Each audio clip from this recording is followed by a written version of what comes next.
Раз-пораз у каментарах пад маімі відэа альбо і наўпрост у прыват мне пішуць, каб я зрабіў разбор па тым ці іншым блогеры альбо палітыку.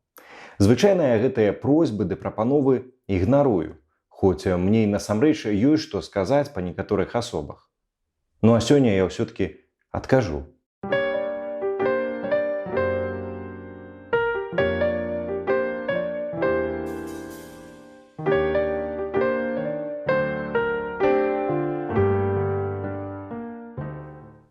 Насамрэч, нейкі час таму я рыхтаваў выпуск пад назваю «Метадычка па развалу рэвалюцыі».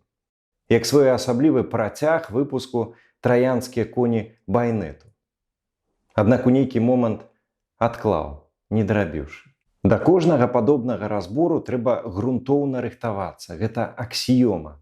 Да прыкладу, матэрыял да выпуску пра Мартынаву я збіраў, калі не памыляюся, каля 2 месяцаў.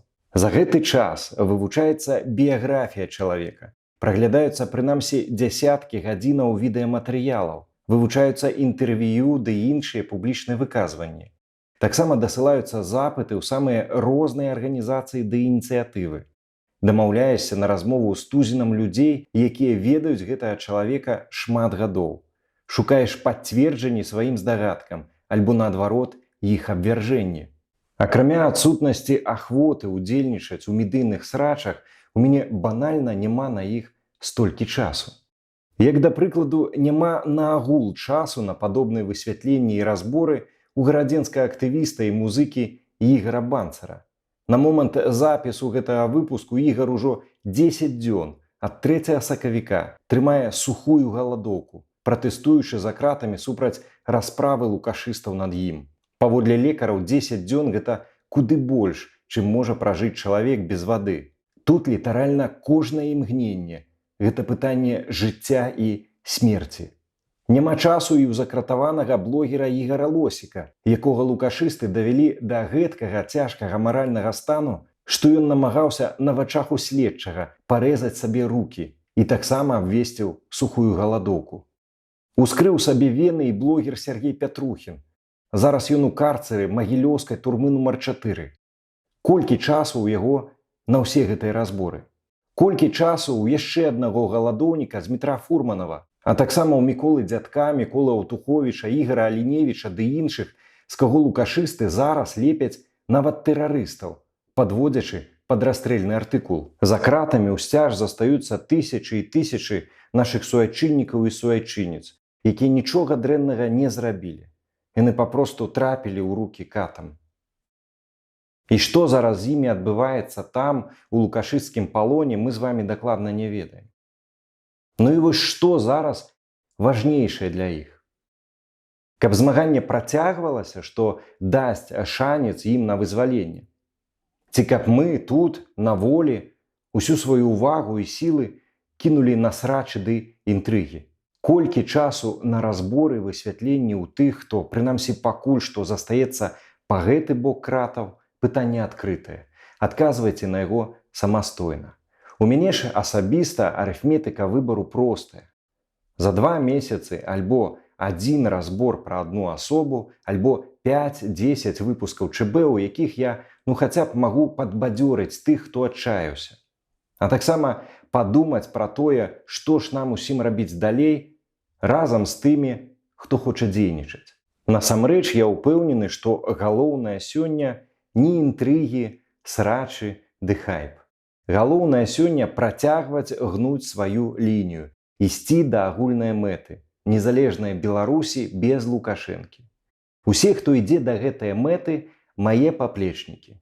Ну а на ўсіх астатніх, хто займаецца стварэннем новых цэнтраў сілы, хто замест таго, каб змагацца з Лукашэнкам, змагаецца, скажам, з штабам Ціханоўскай, хто пляце інтрыгі і раздзімае сваркі, хто заклікае не выходзіць на акцыі пратэсту і чакаць замест гэтага нейкага там дня Х, вось на ўсіх іх у мяне асабіста няма часу. Насамрэч, гэта неістотна, хто каго любіць, каму верыць і каго падтрымлівае.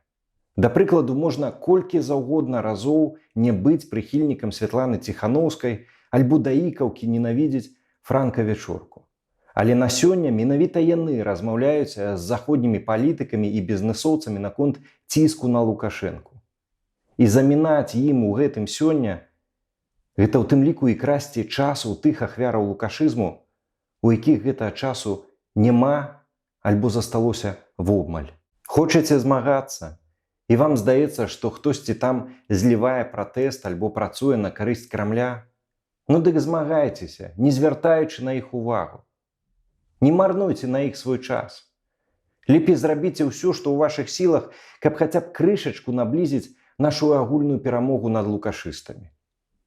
І каб хаця б трошкі падарыць часу тым, у каго гэтага часу няма, і хто сёння балансуе на мяжы жыцця і смерці. Станавіцеся плячо ў плячо з тымі, каму вы асабіста верыце, і змагайцеся разам.